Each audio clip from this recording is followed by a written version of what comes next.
vitamin B and vitamins as well. So you can see my screen? Yes, sir, we can see the screen. Yes, sir. All right.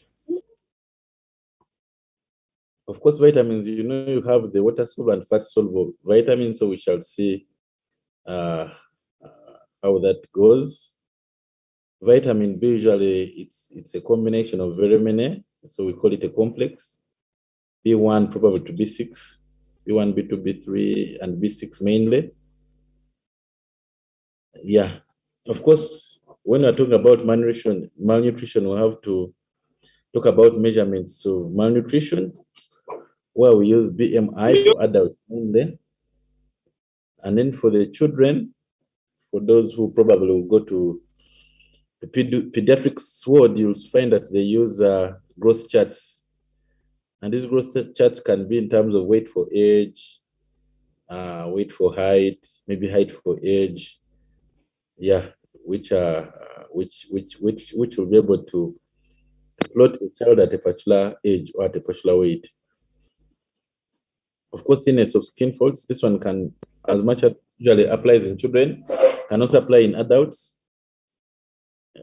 Upper arm circumference or mid arm circumference. This one usually is for children. And then you can do test the levels of transferrin and albumin, which are some of the most important proteins as nutrition, and most of them are stored in the liver. Yeah, of course. What is dietary insufficiency? Of course, you know, a sufficient diet should contain most of the different forms of food substances, such as carbohydrates, fat, and proteins, as well as amino acids and vitamins, as well as minerals. So if you are missing one of them, or all of them, in the diet, it's called primary malnutrition. Whereas if you have them, but you have the inability to utilize them, or inability to store them, or inability to absorb them, or sometimes you may have excessive loss of those substances in that case, or sometimes increased need. It means instead of needing about a few calories, you need probably a lot of calories in that case. So if you have those kind of conditions, it's called secondary malnutrition. It means you have them, but they cannot work, or you cannot absorb them, or you lose them excessive in that case. So that's the main difference between primary and secondary malnutrition. Of course, there are very many conditions which can lead to, which can increase your risk of becoming malnourished. One of them is poverty, which is very obvious, infections, and especially the chronic infections. Excuse me.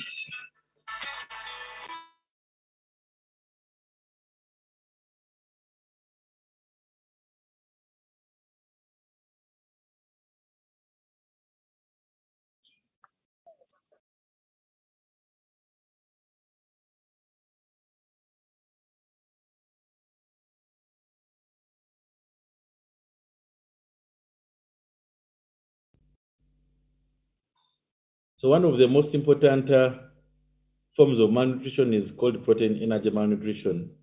And I'm sure most of you have seen this. Of course, this one mainly has marasmus and kwashiorkor. And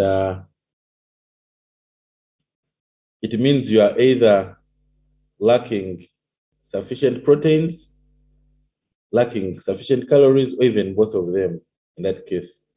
And of course, this results into many problems, such as weight loss, lethargy, and of course, generalized body weakness. I don't know whether you have passed on Natasha Ward. Anyone who knows Natasha Ward? Yes, sir. You have seen some of these patients? Yeah, we have seen some of those babies. Okay, so these babies are either going to have what we call marasmus or kwashiorkor, or sometimes we call marasmic kwash, if they have a combination of both of them. So this is a serious problem in Africa, in low socio-economic status countries, and however, you can also find it in places like the US. And when you find it in places like the US, it means it's mainly going to affect elderly people in most cases, or debilitated patients who are in nursing homes and hospitals, as per se.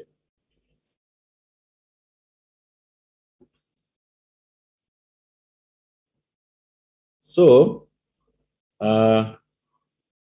it can happen in any age group, but mainly children for us. In developed countries, it usually happens in people who are bedridden, elderly, in that case. So we have two main spectrums. You have the marasmus and then the kwashiorkor. And both of them, as much as both of them are forms of PEM, the way they come about is different. In marasmus, there is loss of somatic proteins. And these somatic proteins are usually proteins that we find in the liver. In that case.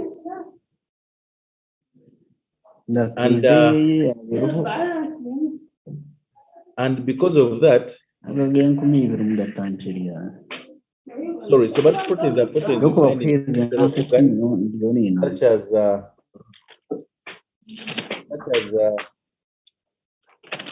such as the muscle or even other organs. So in that case, you'll have issues with your skeletal muscle. Usually there is breakdown of the skeletal muscle proteins, which then form the the somatic proteins. And these patients usually have emaciated extremities, and the levels of albumin are normal because they are not affected in that case. Whereas in kwashiorkor, the visceral proteins are lost. And the visceral proteins here, we are looking at albumin. And these ones are mainly produced in the liver rather than in other things such as skeletal muscle. So these ones are mainly produced in the liver. And because of that, these patients usually have a low albumin levels, because albumin is one of the main constituents of these visceral proteins in that case. And because of that, they have what we call edema.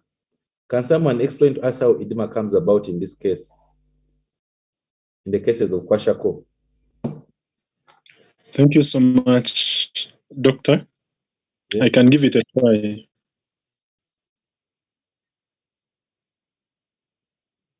Can I give it a try, please? Yes, you can give it a try. All right. With the kwashiorkor, there is going to be low albumin in blood. In other words, we shall get hypoalbuminemia, and therefore this is going to reduce on the blood oncotic pressure.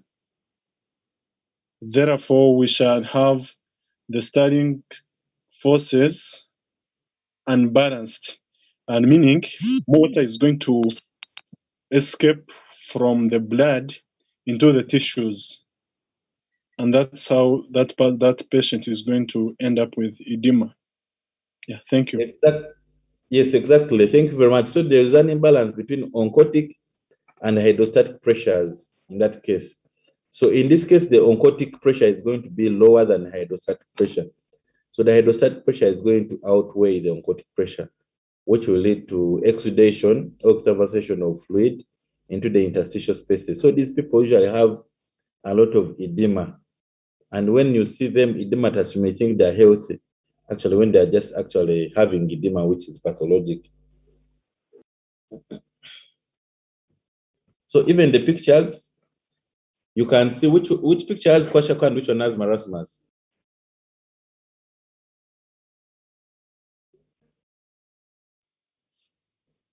On the right, we have marasmus. Rather, on the left, we have, on my left, we are having marasmus. and on my right, I'm having kwashako. On your right. On your right? Your right is okay. On your right, you have marasmus. I said on my right, I'm having kwashako. A and B. On my right, A. On A, I'm having marasmus, Yes. and B, I'm having kwashako. Yes. In marasmus, like I told you, there's lots of the somatic proteins, and these proteins usually are stored in the muscles as per se. So because of that, there is degradation of these muscles, and then you lose these proteins. And these patients have emaciated extremities, prominent rib cages, and they look really, they have the typical picture of malnutrition. Whereas on the other hand, these ones, because of the edema, they don't look like they're actually malnourished. Yet actually they have pathologic edema, like in this case, periorbital, pretibial, and everywhere. Sometimes they have generalized edema, which you call what's the name given to generalized edema? It is called anasaka. Yes, sometimes they have anasaka in that case. Yeah. So even morphologically, you can be able to appreciate these changes, and these changes can be manifested either grossly or even looking at them in the microscope. Of course, growth failure is obvious. Peripheral edema, which is more prominent in kwashako. Then marasmus, you have this atrophy of muscles, and these livers in kwashako usually have are enlarged and have fatty deposits, or which you call fatty change in that case. So one of the causes of fatty liver is malnutrition. I don't know whether you can tell me other causes of a fatty liver. Yes, doctor, I can give it a try. Okay. If we look at lipoprotein metabolism, rather lipid metabolism, when the lipids are to be metabolized and transported from the liver, we have lipoproteins that are required to carry them. One of them, we have apolipoprotein 40, apolipoprotein 100.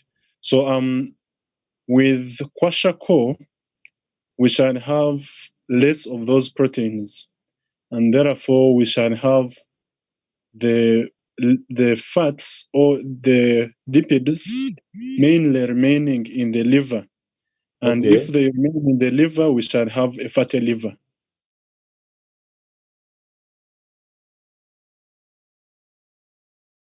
Apart from Alcohol. yes. Alcohol. Yes, what else? Diabetes 1. Yes, diabetes mellitus. Of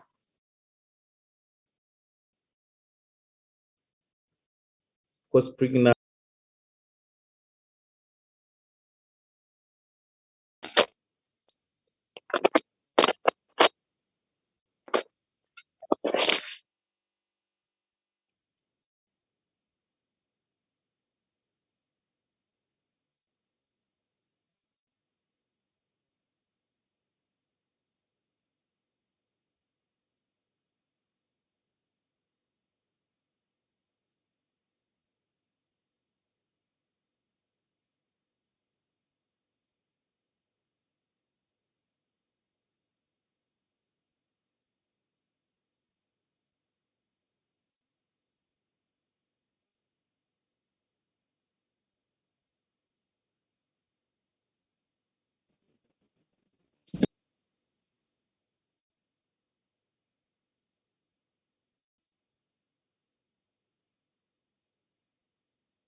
So we can't hear you. What's happening? Oh, sorry. I think I'd muted myself somehow. Sorry. Okay. I was saying that I think I'd muted myself. I was saying that it is you have lots of villi in the intestines, and these villi are important in absorption. So if these patients are malnourished, they will actually get problems with the absorption as well. So in case you are feeding them, you need to give them small chunks of food, because if you give them a lot, they will not even be able to absorb them as well. And they will come out with other problems such as diarrhea and everything. So when you are rehabilitating these patients, you start by giving them small bits of food, because the absorptive capacity is not actually high, even if you give them a lot at once. So you give them small foods in gradual steps, and you gradually increase them as the mucosa also rehabilitates. The bone marrow will be hypoplastic. It will undergo some form of reduced production of these hematopoietic cells. So the patient will have reduced HB, reduced platelet count, reduced white cell count. Still, you'll have these features of atrophy in the brain. And of course, we talked about atrophy, and one of the causes of pathologic atrophy is malnutrition in that case. So you'll find these features of atrophy in most of the organs.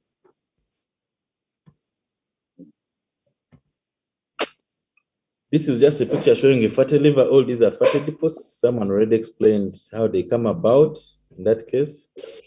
And then there are some eating disorders that are more probably a bit psychological, I could say. One of them is anorexia or anorexia nervosa, which is a condition in which mainly women, it usually happens in women, starve themselves. Either sometimes they are probably thinking they are fat, other times they are normal size, but they want to become a bit smaller or slimmer. And because of that, they are going to starve themselves in that case. So that condition is called anorexia. And this one is, of course, more lethal than bulimia, which is on the opposite side. Patients may present with amenorrhea and other problems. Then you can have also bulimia nervosa. This one is more common in men, where someone eats a lot, like you eat a lot, it's called binge eating. You eat a lot of food. Eaten.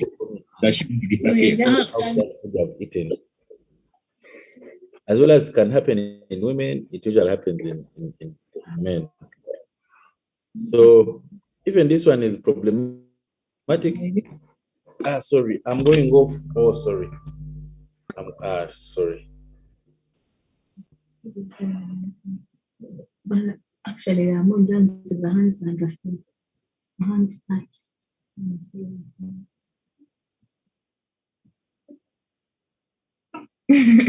And they are yours. And they are mine. And the face is yours. I'm not touching my mouth. I know.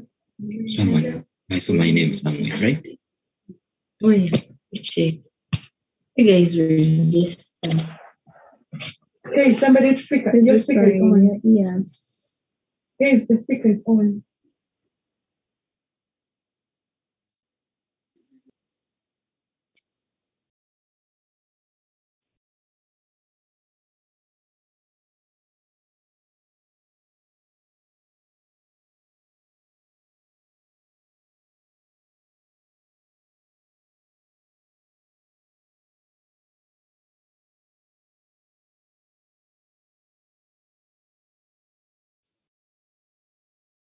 The lecturer has disappeared. What's happened? Mugume can start from there. That Elias is the host now. What has happened over?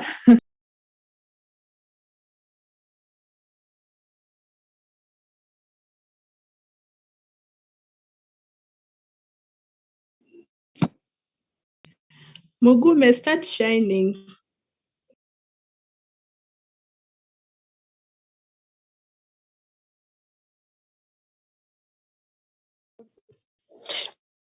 Una host.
Yeah. So Elias, the host, and everyone here, doctor is coming back. He says his thing went off without him noticing. It was by mistake, but he will return very soon. So you should remain in class. Otherwise, how are you guys?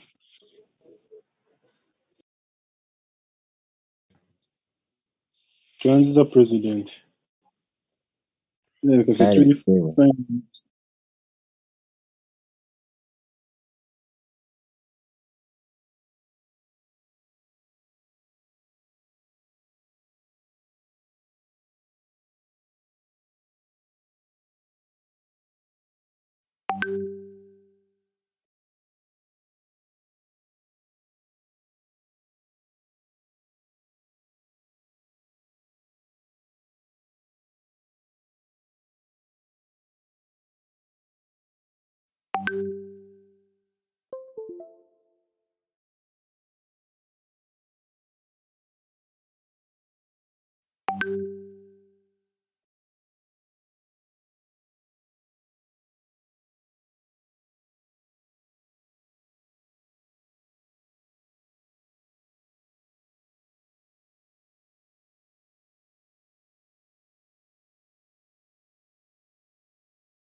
So sorry, everyone. Can you hear me again? Yes, doctor, we can hear you. Hello. Yes, we can hear you. Hello. We can hear you. Hello. Can you hear me? Yes, Hello. we can hear you. Hello.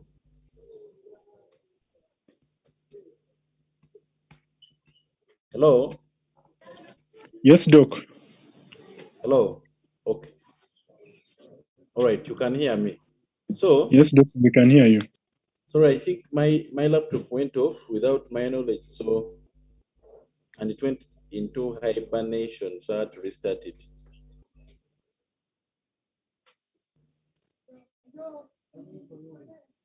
So one of the main complications of bulimia nervosa is that these people can get what we call aspiration of gastric contents because of their constant vomiting.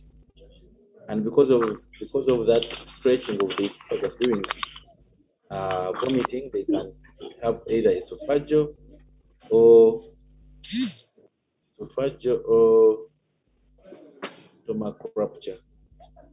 Let me try to share the screen here.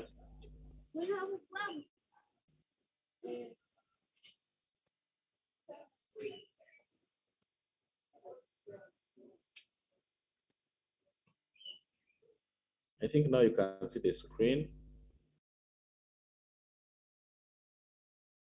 Yeah, so one of the main complications of this bulimia nervosa is aspiration of gastric contents, esophageal rupture, even stomach rupture because of the stretching of the stomach and the esophagus. Then we can go to vitamins. And like I told you, vitamins are classified as fat soluble or water soluble vitamins. The fat soluble vitamins are ADEC, and they are fat soluble because they can be absorbed with fat. They can easily be absorbed with fat. That's why I call them fat soluble. And then the water soluble ones are B complex as well as vitamin C. You can also have things like pantothenic acid and biotin, but these ones have not got any well-defined deficiency syndrome, so we shall not talk about them as per se. So what do you know about vitamin A? Vitamin A is usually got from very many sources and is a very main component of rhodopsin. And rhodopsin is very important for night vision. So patients with vitamin A deficiency will have problems with night vision because rhodopsins are important in night vision. Rhodopsins are important in day vision. And of course, a deficiency will happen in various states such as chronic diseases, carotenoids and retinol if you have reduced intake of those. So what are the main ocular manifestations of vitamin A? One of them is impaired night vision, night blindness. You can have squamous metaplegia of the conjunctiva. We talked about its ability to prevent this metaplastic process. You can have what we call beta spots.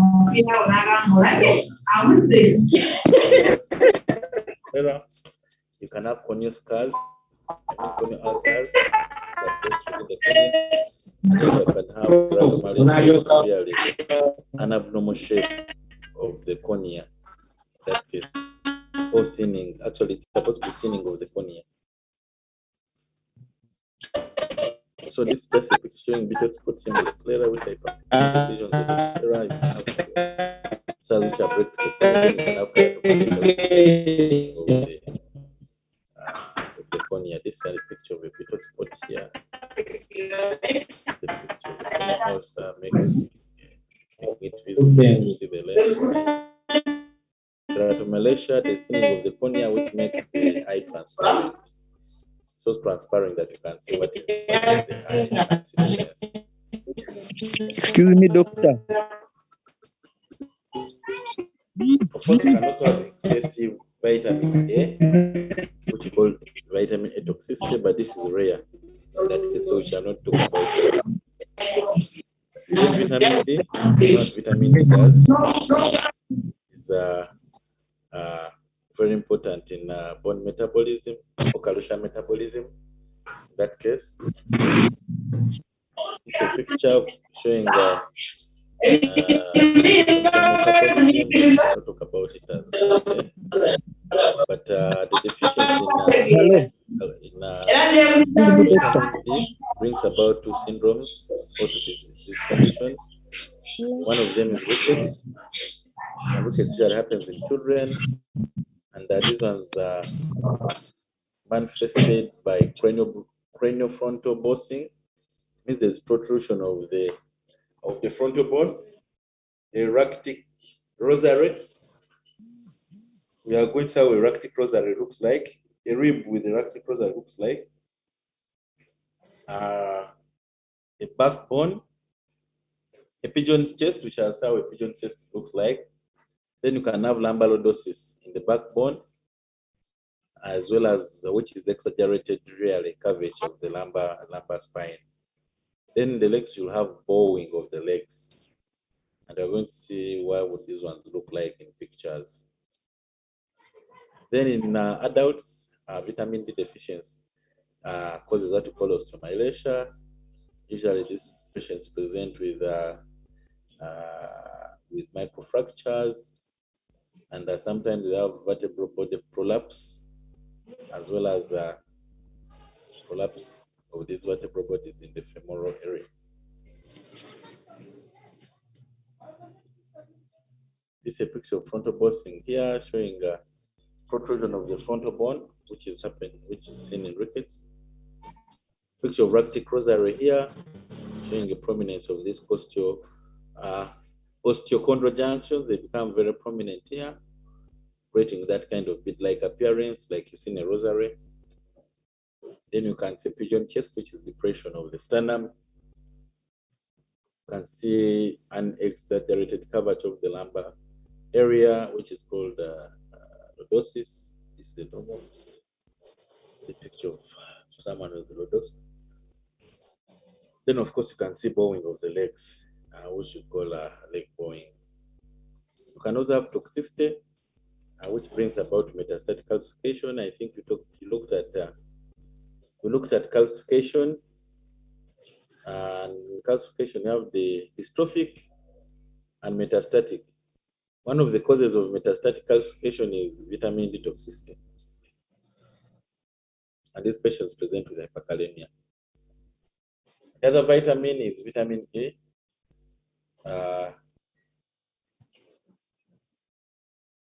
Someone is saying Lambda-losis is for studying. You guys are very funny. I don't know whether studying has lambda-losis, but yeah, that is it. Vitamin A is also important. Its deficiency causes neuropathies, loss of skin sensation, ataxia, and abnormal pigmentation in the retina, which is called retinitis pigmentosa. Vitamin K is very important. You know, vitamin K is very important in coagulation. That's why these people, when you are born, when babies are born, are given extra vitamin K in that case, because their liver is very young and very small and cannot probably produce enough vitamin K. Very important in coagulation, and its deficiency is going to bring to blood clotting issues and things like that, especially in newborns. That's why you give them vitamin K at birth. Vitamin C deficiency is called scurvy, and vitamin C is one of the main promoters of formation of collagen in the body.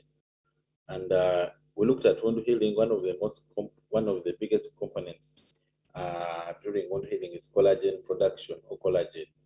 So the formation of this collagen is influenced by the vitamin C in that case. So patients with vitamin C deficiency are going to have little collagen, and because of that, they are going to have problems with their wound healing. But not only wound healing, they're also going to have problems with easy bleeding. It means their vessels are weak, and because their vessels are weak, they can easily rupture because collagen is one of the constituents of the wall of the vessel. So you'll have hemorrhages. The pictures showing these hemorrhages around the lips, still the same hemorrhages around the skin, and of course, poor wound healing. Then, of course, one of the biggest vitamins is vitamin B complex, mainly vitamin B1, B2, B3, B6, and B12 in that case. And vitamin B1 is thiamine.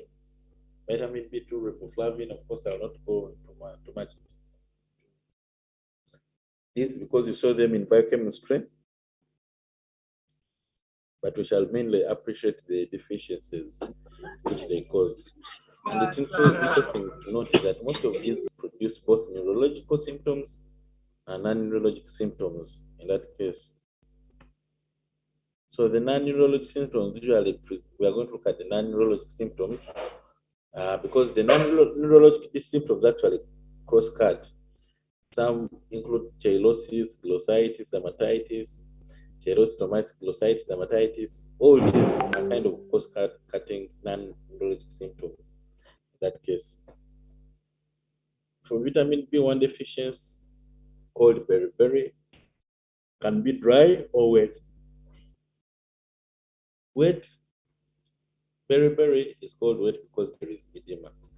And why is there edema? Because it's cardiac failure. Why is there cardiac failure? Because there is destruction of the myocytes, which we call myocytolysis in that case. Then dry beriberi, there is no edema. Africa is dry beriberi. That is one, of course, affects very many nerves, which we call the polyneuropathy, with ataxia, which is abnormal gait, and dementia. In that case, so This one is mainly neurologic, or this one mainly presents with neurologic symptoms, whereas this one does not present with neurologic symptoms. Then vitamin P236, they have similar non-neurologic symptoms.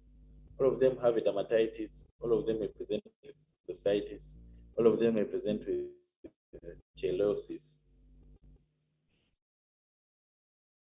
as per se, or cheilitis. Cheilitis is inflammation of the corners of the lips, these ones here. Then glossitis, inflammation of the tongue. As you can see, it's red. Then seborrheic dermatitis, inflammation of the skin is dermatitis. Inflammation of the lips is called stomatitis, can also be present in that case. Niacin deficiency called pellagra presents with, on top of the non-neurologic symptoms, presents with neurologic symptoms, such as dementia, Then you can have vitamin B12 deficiency, which causes megaloblastic anemia, which presents with enlarged cells, enlarged neutrophils, hypersegmented neutrophils. It's an hypersegmented neutrophil, which has more than 5 lobes. When you have cobalamin deficiency, you have a problem with the production of acids in the stomach. So you have a condition called acrohydria, where there's no production of hydrochloric acid in the stomach, and other problems. Folate deficiency, of course, this one is also another major vitamin, which is mainly caused by 4 major problems: decreased intake, such as chronic alcoholism, impaired intestinal absorption, such as intestinal infections, increased demand, such as in pregnancy, cancer drugs. Very important to know that folate deficiency is a precursor to neuron tube defects in that case. And what are these neuron tube defects? They are mainly 3: spina bifida, myelomeningocele, and anencephaly. And that's why we really tell women who are planning to be pregnant, or who are not even yet pregnant. If you are planning to be pregnant, we are going to tell you to start taking folic acid. In that case, to be able to prevent this kind of problems, these neurotype defects. So there's extreme supplementation of folic acid in people who are pregnant. You can actually, the best time is for you to take before you get pregnant. When you know that you want to be pregnant, you start taking like 1 month earlier before that date. These are the pictures kind of by FIDA, meningomyelocele, I think there's an empty sac. Then the most problematic one is myelomeningocele, where even the nerves even curve. Because of this, you may have problems with nerve sensation below this area. But here, as you can see, there's a sac, but the nerves are not going into the sac. So these people may actually have normal neuron function. It's a picture of spina bifida. The neurotube does not close, and you get this kind of hole. These ones can be surgically repaired. Another thing of meningomyelocele.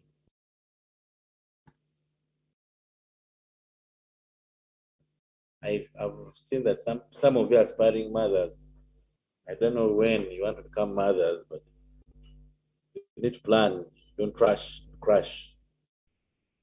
These ones can be surgically repaired. It means there are nerves within this defect.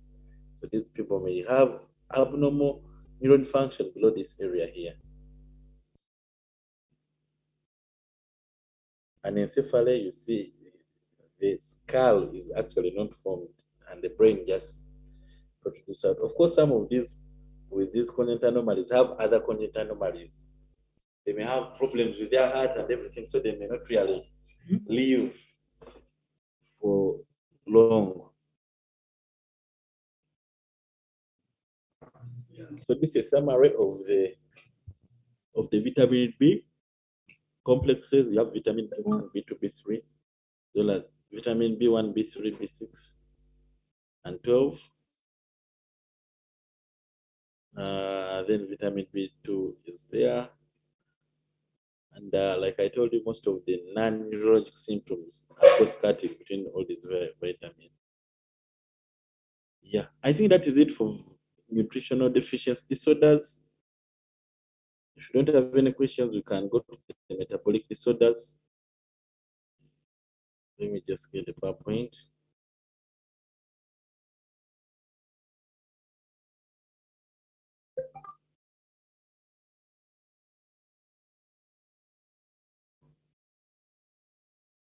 The PowerPoint is share the screen.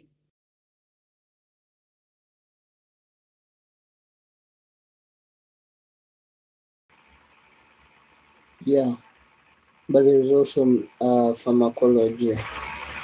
So if you don't have any questions, we shall just try to go to metabolic disorders. Where we have things like diabetes mellitus, things like gout, things like atherosclerosis.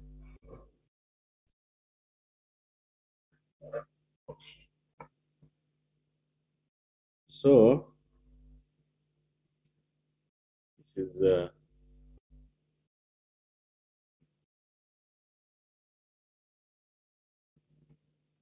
try to maximize this because I'm already screen sharing.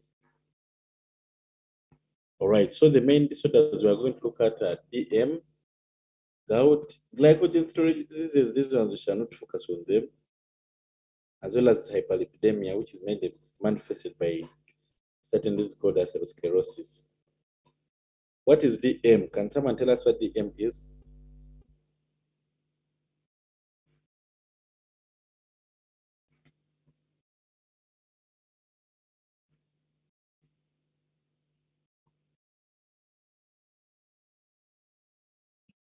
Anyone? Can someone tell us what DM is? I can't hear you.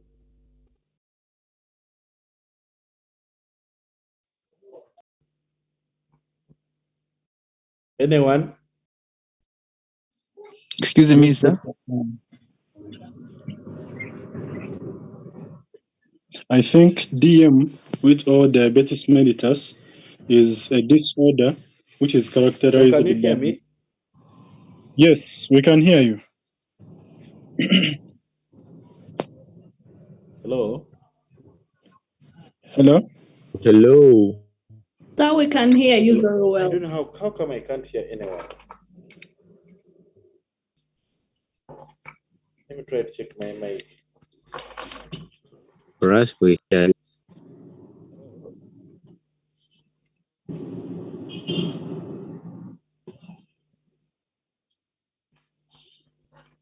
Try to check my mic. Hello, is anyone speaking? Yemba Musa, continue. Hello, How doctor. come I'm not hearing? Can someone tell us what DM is? Doctor, can you hear me? Can anyone tell us what DM is? What is DM? Hello, Yeah, I can hear you now. doctor.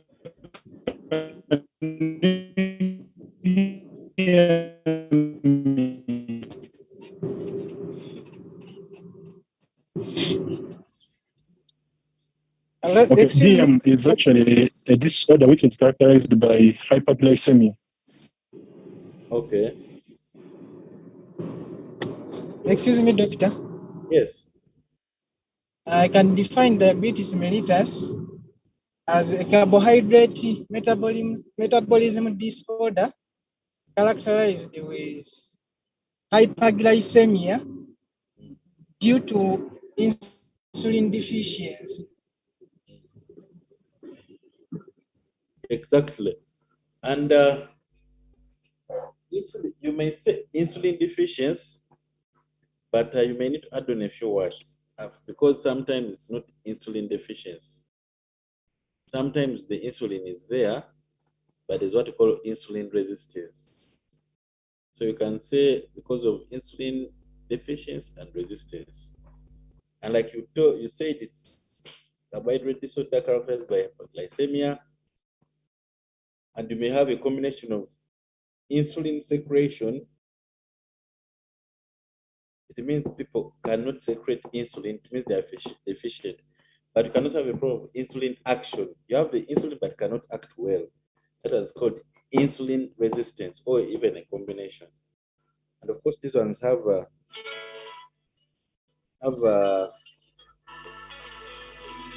sorry. These ones have excuse me. Yes.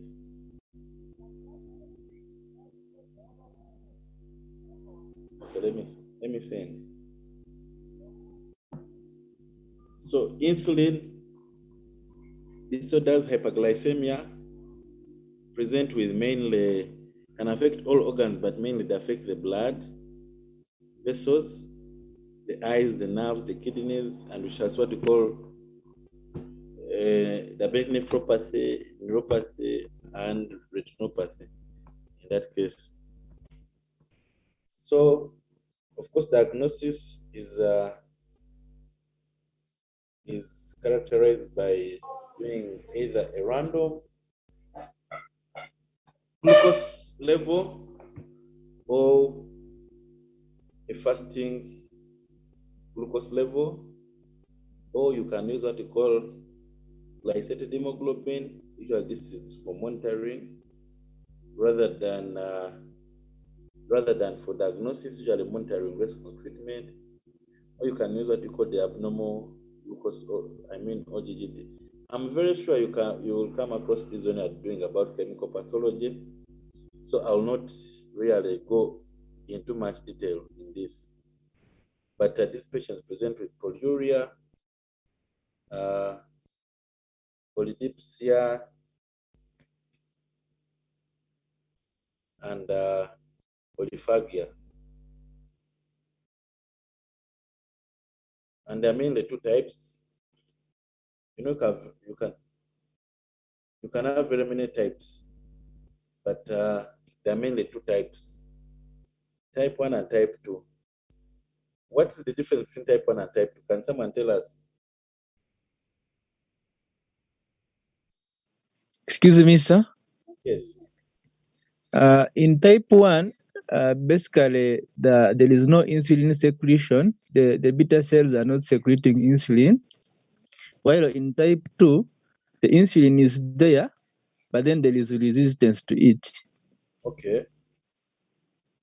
All right, that is it. Yeah, that's the main difference. In type 1, there's actually absolute deficiency of insulin. It means the insulin is not secreted at all. And why isn't it secreted? The beta cells are destroyed. The beta cells that are producing insulin are destroyed. And in most cases, they are destroyed by an autoimmune inflammatory process or an autoimmune disease.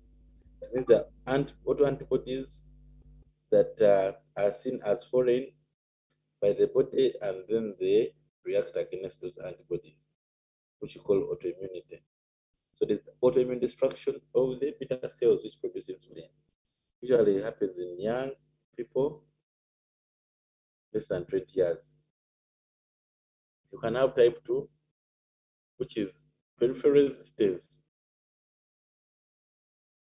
peripheral insulin resistance. And these patients usually have enough insulin secreted. That's why we use the word relative deficiency. They are relatively deficient in terms of the secreted ones and the used insulin. That's why we call relative deficiency. But ideally, they have enough insulin that has been secreted but cannot be able to work on the peripheral organs. And this one is the commonest happens in, of course, adults. And these patients usually have metabolic syndrome, which includes obesity, hypertension, and diabetes mellitus. Then morphologically, you can tell the difference between type 1 and type 2 because there is an inflammatory process in type 1. You are going to have lymphocytes coming into play, which are some of the biggest cells we see in chronic inflammation. The islets of lung cancer are destroyed. The islets of lung cancer in the beta cells are destroyed. And because of that, you are going to have fewer or smaller islets of lung cancer. Whereas in type 2, the islets of lung cancer are actually present. If there is any problem, they will be just slightly increased, which also to decrease. But there's also deposition of amyloid. We shall look at amyloid in later lectures. So this is a picture showing destruction of the islets here in this area here. The islets of lung cancer are destroyed, and this place has abundant lymphocytes. These blue cells are lymphocytes. Those blue cells are lymphocytes in that case. On the contrary, type 2, usually the islets of lung cancer are there, but you have this amorphous material. This amorphous material, the arrow is amyloid. And in terms of complications, you can have what you call macrovascular disease or microvascular disease. Macrovascular means you are dealing with big vessels such as aorta and those other bigger vessels. And this one presents as atherosclerosis, myocardial infarction, stroke, gangrene. Whereas microvascular disease means you're affecting the small vessels, mainly the arterioles. And this one causes diabetic nephropathy, retinopathy, and neuropathy. Diabetic nephropathy, it has a different problem. We shall not go into the details of this, but the glomeruli affected, the basement membrane is affected, thickens, and many other things. And these patients usually have an increased risk of nephritis. The other thing is the microvascular. This is where you have diabetic retinopathy presenting with those symptoms. You have diabetic neuropathy as well, but there's loss of sensation. You can be multifocal or diffuse. Of course, this is a picture showing neovascularization, production of new vessels in the right eye in diabetic retinopathy. It's a picture of diabetic foot. Usually the main cause of diabetic foot is obstruction of the vessel. If the vessel is obstructed, it means you are going to have what we call ischemia. And these people actually tend to be black. That area needs to be ischemia, tends to be black, as you may be aware in that case. Of course, with DM, you have an increased risk of infections because you have a decreased neutrophil, you have decreased blood flow, which causes the gangrene as well as decreased cytokine production in that case. So that is it about DM. I'm sure you'll learn more about DM when you're doing chemical pathology, but for us, this is sufficient for you. Then gout. Gout is crystal-induced arthritis. It means it's an inflammation of the joints caused by crystals, and the crystal that we see being deposited is monosodium urate. In that case, that is patients present in 3 phases. You have the acute arthritis, chronic phase, and then the gouty nephropathy. When it has involved the kidney. This one can be classified according to, can either be classified as primary.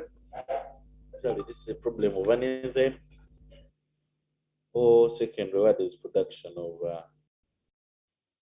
where there is increased production of uric acid due to the increased nucleic turnover.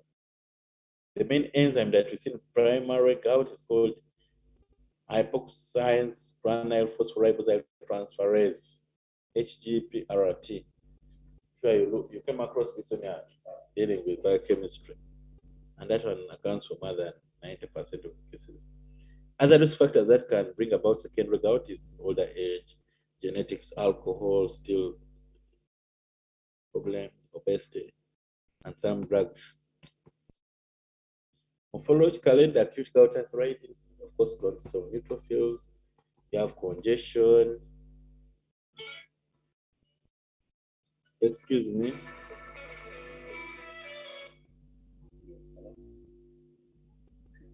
Yes.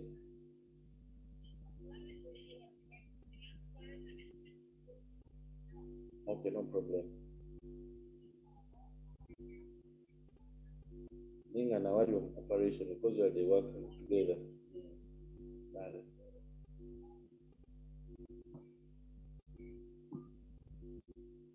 Sorry about that. Congestion, edema, and of course, later on you may have lymphocytes coming into play. But initially it's neutrophils, the ones we see in acute inflammation. Then of course you have to see these crystals. These crystals are usually long, slender, and needle-shaped, as well as negatively birefringent. It means they have double polarization. And these birefringents can be seen in special cases. This is the negative birefringence. This is a polarized double polarization we're talking about. Then the chronic phase. Of course, with the chronic phase, you see more of the fibrosis. We talked about fibrosis as a continuum between chronic inflammation and wound healing. Then you see this cartilage of the joint being destroyed as well. It's just a picture showing this whitish deposition. This whitish material is gout. I think there is here and maybe here. That's gouty material. Even histologically, you see it presents as a whitish amorphous material. Here where the arrow is, and I think in this area here. Then the gouty nephropathy, that's when it has gone to the kidneys. Usually this one is a bit more disastrous, can cause kidney failure. It's a picture of this gouty material, the crystals. And clinically, you have almost the same phases, but here you have the intercritical gout being added on, as well as the stage of hyperasymptomatic hyperuricemia in that case. So that's the end of gout. Then glycogen storage diseases, I told you these ones, you don't need to focus a lot on them because I know you did a lot of them in biochem.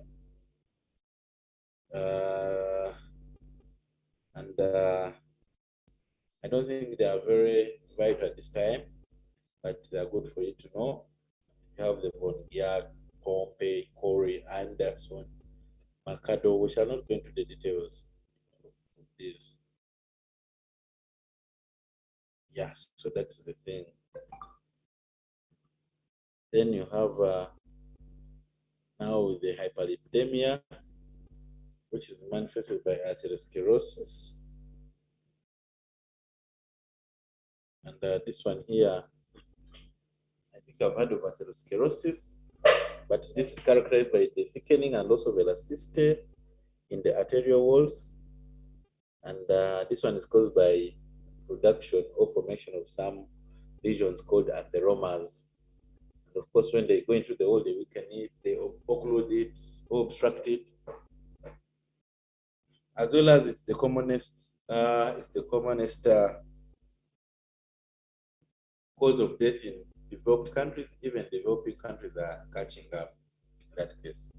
And developed countries is probably the commonest cause, with about a quarter of the death linked to this. Risk factors are very many. You can classify them as constitutional, which are non-modifiable, as well as non-constitutional, which are modifiable. In the constitutional ones, you have age. Age is very important. Of course, the older, the more risk.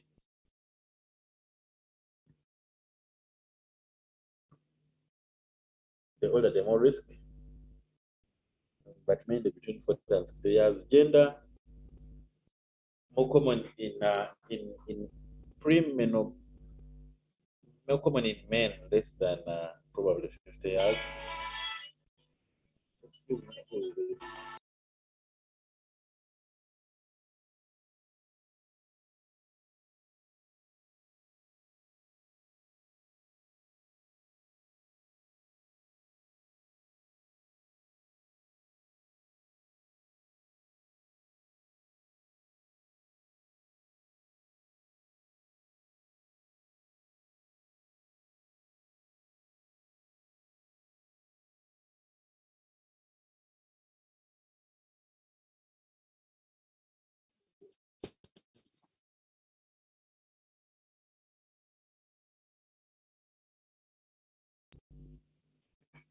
So for the people who are, for the men who are older than, for the women who are older than their, for the postmenopausal women, they will have an increased risk if you compare them with the men of their same age. Whereas for the premenopausal women, they have a reduced risk if you compare them with the men of their age. So the age is a bit varying depending on the status of the, whether menopausal or premenopausal in women. Then of course genetics is a very important factor, as well as family history. Then you can have the non-modifiable, the modifiable factors such as hyperlipidemia. There's a congenital hypercholesterolemia, which happens when you have problems with your LDL receptors. Hypertension is very important. It increases the formation of atherosclerosis. Cigarette smoking is an obvious culprit in almost everything. DM, definitely, we already talked about it. Very important formation of atherosclerosis. There is this condition which is called familial hypercholesterolemia. When you have this condition, you probably have almost 90% chance of getting this atherosclerosis in that case.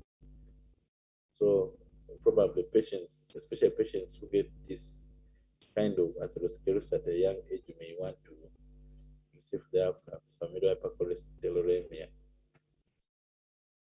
And of course, pathogenesis follows a kind of response to injury kind of hypothesis, where there is inflammatory process involved. So here there's an inflammatory and healing process. It's like an inflammatory and healing response of the arterial wall, some form of injury in that case. And of course, when there is this inflammation, you have different cells that come into play, and they're going to be important in recruiting very many other substances in that case. So endothelial injury is really the trigger factor, the pathogenesis, endothelial injury and dysfunction, which causes the interendothelial space to increase, like in case of acute inflammation. There is increased vascular permeability, where you find these lipoproteins entering into the intima of the wall. You need to know that these lesions, the atheromas, are formed in the intima of the wall. So these lipoproteins enter as well as the monocytes, and these monocytes, when they reach there, they transform into macrophages and then form cells. Form cells are macrophages that have taken us these lipids. And these transformed macrophages are important in releasing very many factors, mainly the factor release, which is important in recruiting smooth muscle cells from the media. Then these smooth muscle cells are going to proliferate within the intima and are going to be able to form the extracellular matrix of this atheroma that has been formed in that case. And of course, there are very many things coming into play, the growth factors, cytokines, chemokines, and they create this kind of vicious cycle of recruitment and activation of these monocytes. So this is a picture here showing, of course, there's some form of endothelial injury which caused increased vascular permeability, which allowed these lipids to enter the intima as well as the monocytes. When you have these activated macrophages, they are going to bring production of growth factors, as well as cytokines. Cytokines bring more inflammatory cells. Growth factors lead to recruitment of smooth muscle cells from the intima, like this picture is showing here, as well as taking up of these fat cells by the macrophages. Morphology, of course, these lesions that atheromas usually present as fatty streaks, the earliest times of formation, and these fatty streaks are made up of lipid-filled macrophages. Then after that, it matures into a plaque, when it matures into a plaque, it principally has three parts. The cells usually include the smooth muscle cells, macrophages, and lymphocytes. Extracellular matrix includes collagen, elastic fibers, and glycans, as well as the intracellular and extracellular liquid, which is usually in the center of the lesion. And you can still appreciate this histologically. So this is a structure of an atheroma. As you appreciate here, you have the center. The center usually has the cellular debris, cholesterol stars, foam cells. These ones are foam cells, and of course calcium deposits. And this one will be dystrophic calcification. Then you have these smooth muscle cells covering the what? The lesion, and these smooth muscles, like I told you, they are removed from the median. Of course, you also have other things such as glycan, elastin as well. So what are the complications of these plaques, especially the mature ones? They may calcify, they may rupture, they may ulcerate, they may erode, they may undergo hemorrhage, and they may become thrombi, as well as embolize, which causes embolism. Of course, that area where the atheroma is usually weak, so you will form aneurysms, which are dilatations of the blood vessel. This is a picture of atherosclerosis. This shows mild case with just a few atheromas. They are then advanced in such a way that there are complications. That complications can be seen. There's this one here, which is either perforation, ulceration, and then there's here, where there is formation of a thrombus. Of course, major consequences of this is myocardial infarction, local heart attack, cerebral infarction, which can be called as a stroke, peripheral vascular disease, which can be called as gangrene in that case. This is just a picture showing the maturity or the progression of this atheromatous lesion, becoming a mature one, and a few complications here. And it's interesting to note that the thickness of the fibrous cap, is composed of smooth muscle cells and other things. So the thickness of the fibrous cap is important in determining the stability of the plaque. If the fibrous cap is very thin, it means this plaque can easily undergo complications, can easily ulcerate or even emboli. Whereas if the fibrous cap is very thick, it means the lesion is stable and will not get complicated soon enough. So, wow, I think that is the end of these metabolic disorders. Like I told you, don't concentrate much on the glycogen storage diseases, because I know biochemistry skills you now in that case. So, are there any questions?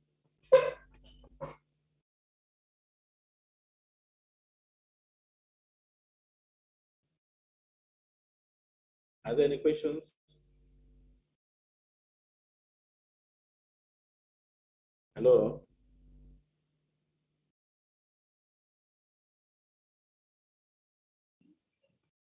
Hello? I don't know. Thank you, sir, for the lecture. Yes.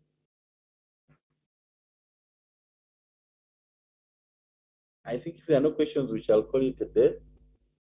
Then you'll meet Dr. Mitala tomorrow. I'm still going to send this on the email, so don't worry, I'm going to send the notes on the email. So bye-bye. Bye. Thank you, sir.